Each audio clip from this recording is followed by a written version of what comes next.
All right, it's time now for Great Day Books with a glimpse of sunshine. It means it's a perfect time for you to enjoy some needed relaxation. And we are here with Laurie Fazio from RJ Julia Booksellers, who's sharing some great selections. The Seven Husbands of Evelyn Hugo by Taylor Jenkins Reid. Oh, yes. I like How that are you? title. I'm well. I'm well. How are you all? We're excellent. Good. What did you do with Seven Husbands? Husbands? Seven Husbands. So that takes you back to like old time, movie star. And it's Taylor Jenkins Reid, who also wrote Carrie Soto is Back, which is very different. She's a fabulous writer. How do you do that? I wonder, like, to get in her head. I don't know, but she draws you right in. You love the characters. You love the story. The Seven Husbands of Evelyn Hugo, my mom and my daughters and I are actually using as a book club discussion, and it's very fun. Oh, you are? You have a little book club going on in your own? We do. Well, it's our first one. How much do you read? Seriously.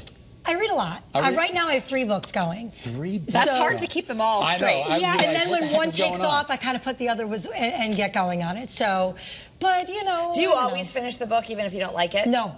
You'll just stop. There's not enough time in my life to do that anymore. So if you don't like it, you just go, okay. Give it like 100 pages usually. Okay. So I do want to quickly talk about, so we've got a great event. So Angie Thomas, a few years ago, wrote The Hate U Give. Yes. And it became a movie and a series around that. So she is coming. We have her Tuesday in Madison at 5 o'clock. It's at the Country School. So for anyone who loved the YA series, her new book is called Nick Blake and the Remarkables. It's her debut middle grade reader. But like for fans of like Harry Potter, like that world, it's going to be a character that stays with you. And she's in conversation with Janae Marks, who is also fabulous, who wrote From the Desk of Zoe Washington and On Air with Zoe Washington. They're fabulous authors, and they're in conversation. I'm just so excited about Tuesday. I had to bring this to talk about because they're so fun. Okay, so it's 5 o'clock at the country. At the Country School, but you can go on to rjjulia.com and you can get your tickets there, and not to be missed. Okay, they are just the best writers, adults, kids. Really going to be a fabulous event. Okay, I'm super excited. Yeah, can you tell? The Hate U Give was a big book. Yeah, The Hate U Give and was the movie. huge. Yeah. I was absolutely sad when they finished the book. That's how much I loved it. Wow, Yeah, good for you. I really loved it. You couldn't put it down. I couldn't put it down. I saved, like I was telling Melissa, she sent me with another book as well, but I saved the last 80 pages for my cruise, so I had something to look forward to read on the cruise, and I just loved it. Yeah. I don't think you guys loved it as much as I did. I liked it. I learned a lot. I wouldn't say I loved it. Yeah. Okay. What? I didn't love it. I will say that I am glad that I read it, because I'm not, again, I said this before, I'm not like huge, like royal followers. I like follow it. I'm like, okay, great. But I think I learned some things in there. The rhino part was my favorite part. That was the absolute, I loved hearing about his, his cause and involvement there. But you learn. I loved learning. Yeah, right. I mean, it was sad, but I loved learning about just how he grew up. Like, I started to understand, like, why he reacted the way he did. Yeah. All the trauma he went through with his mother, and the way she was chased, and then how you could understand how he might have been feeling unsafe for his own family because of the way she died, and how he believed that she was alive for years. Like, all of that. Or even why people have said to me when I was reading it on the beach this weekend, they're like, why is it called Spare? I'm like, that's actually what he was called. Right. It's not even like a joke. Crazy. Like, he literally was referred to as, you're the Spare. You're the Spare. All right, so one of the most... Go ahead, Melissa. I was going to say, like, his struggle with anxiety and depression. Like, I think we all knew a little bit about that. I didn't think it was how as bad extensive. and he would go in front of thousands of people and do these speeches. Panic attacks. And having panic attacks right before, covered in sweat. I mean, we've all had things like that to some degree in our life. Right. But you kind of look up to people and think that they're not dealing with that. But he really was. They were chased like animals. Yeah. Right. And they hunted.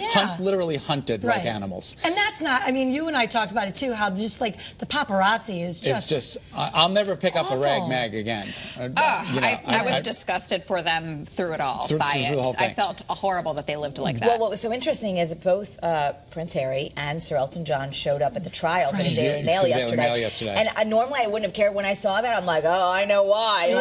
Exactly. Really, you know why. They were literally hunted. All right, so one of the saddest parts I think I read of the book was when one of his ex-girlfriends killed herself. Yes. That was a devastating blow. Yeah. Like, I'm sure there were other circumstances surrounding her death, but the fact that she took her own life and, Harry attributed it to part of his life. Right, that was she so had to deal upsetting with. to me. She had to deal with all of his stuff on top of her, and they weren't together very long. No, they weren't together but very long. they had a really nice connection. And I'm just wondering how much the press continued to hound her.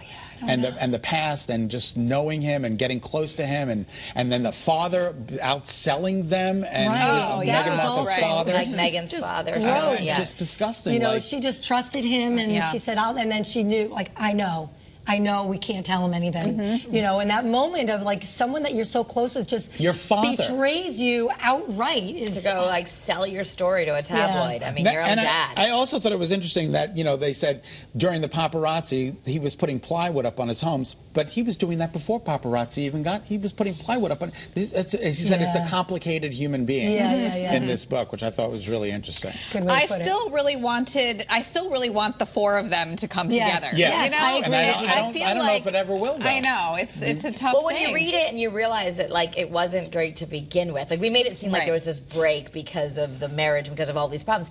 But it talked about that, he didn't even know that his brother was getting married when they released the thing. He found out on the press release. Right. And they made it sound like that the brothers knew and they were excited. And he's like, I read about it like everyone else. But then it seemed like they were kind of getting a little closer. They would have dinners once in a while, but then something would happen. And it was difficult. And Kate and Meghan, it's like oil and vinegar. Right. Really and I think there are some cultural differances there. I think so with too. the wedding dresses, One the raised in a bridesmaid particular way. dresses. Yeah. It's like, what is But you happening? learn a lot about the royals. You learn about, like, and I don't mean just the royals, like in the way that you think of like the National Enquirer. I'm talking about like just the structure and how things work and traditions. And hush hush. And no hugging. Until they don't want it hush hush. And that's also the thing is like they control it to some degree, which is also frustrating. So or that you're not like crying because you're not allowed to cry. I know. And it's like a love-hate relationship with Prince, Harry's father, with the press. Who also is a very complicated human being. Yes. Get the book, read it. It's called The Spare. It's called Spare by